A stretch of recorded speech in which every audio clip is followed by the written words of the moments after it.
Isang mapagpalang araw po sa inyong lahat. Ngayon po ay June 30, 2026, Martes ng ikalabintatlong linggo sa karaniwang panahon. Ang ating pong unang pagbasa at pagninilay sa araw na ito ay hinango mula sa aklat ni Propeta Amos, chapter 3 verses 1 to 8 and chapter 4 verses 11 to 12. Pakinggan ninyo mga taga-Israel, itong sinabi ng Panginoon. Pinatnubayan kong palabas sa Ehipto ang inyong lahi, sa lahat ng bansa, sa ibabaw ng lupa.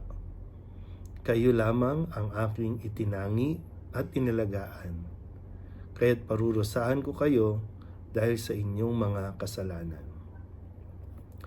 Maaari bang magsama sa paglalakbay ang dalawang tao kung di muna sila magtipan? Uungal ba ang leon sa kagubatan malibang makatagpo siya ng biktima? Aatungal ba ang batang leon sa loob ng yungib kung wala siyang nahuling anuman? Mabibitag ba ang isang ibon kung walang pain? Ligtas ba ang bitag kung walang huli? Maari bang di sakmali ng takot ang mga mamamayan kapag hinipan ng bantay lungsod ang trumpeta? Mangyayari ba sa isang lungsod ang isang kahindik-hindik na bagay malibang ito'y itulot ng Panginoon? Tunay na ang Panginoon ay di gumagawa ng anumang bagay na di ipinababatid ang kanyang balak sa kanyang mga lingkod na mga propeta. Pag-ungal ng leon, maari bang hindi matakot? Kapag nagsalita ang Panginoon, mapipigilan mo bang ipahayag ang kanyang sinabi? Pinuksa ko ang ilan sa inyong lungsod tulad ng aking ginawa sa Sodoma at Gomora. Kayo'y parang nagdiringas na kahoy na inagaw sa apoy, ngunit ayaw pa rin kayong manumbalik sa akin, sumbat ng Panginoon.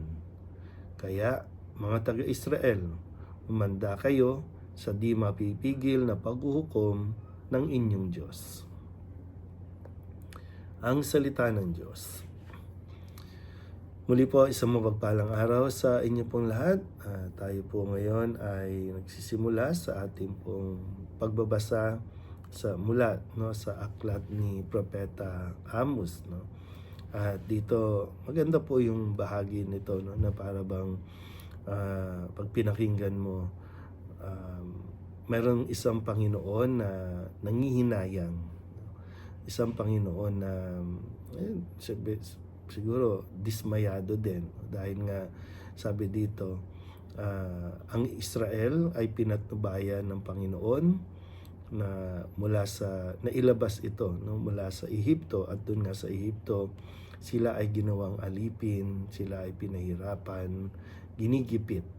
Pero doon nga dahil sa kabutihang loob ng Diyos ay sila'y tinulungang maialis at maibalik sa lupang pangako, sa isang bayan na ipinangako sa kanila ng Diyos. Pero yun nga lang, sabi dito, sila ay parurusahan ngayon dahil sa kanilang kasalanan. So parang ganun, na siguro talagang nakalimutan ng lahi, ng mga sumunod na henerasyon kung ano ang kwento ng kaligtasan ng kanilang lahi dahil sila po ay naging matigas ang ulo, namuhay sa kasalanan. Kaya nga, yung isang bahagi, sabi dito, maari bang magsama sa paglalakbay ang dalawang tao kung di muna sila magtipan?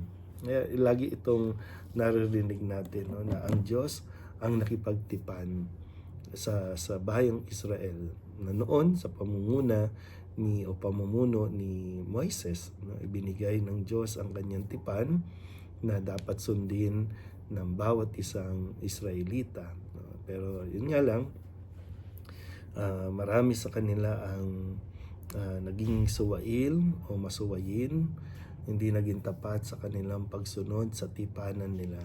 Kaya parang ganun,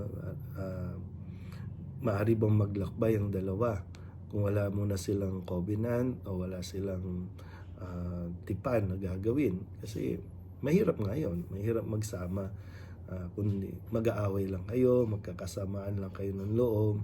Kaya dapat ay handa tayo. Ganun din sa pagpapatuloy natin. Pag sinabi mong ikaw ay Katoliko, dapat namumuhay tayo bilang isang Katoliko. Hindi yung Katoliko tayo sa pangalan, tapos salungat sa pagiging Katoliko naman ang ating isinasabuhay at patuloy nating sinusuway ang kautusan ng Diyos. Kaya nawa sa paalalang ito ay manumbalik tayo muli sa Diyos at sikapin nating mamuhay ng may katapatan sa aral at turo ng Panginoon. Muli po, isang mapagpalang araw sa inyo po lahat.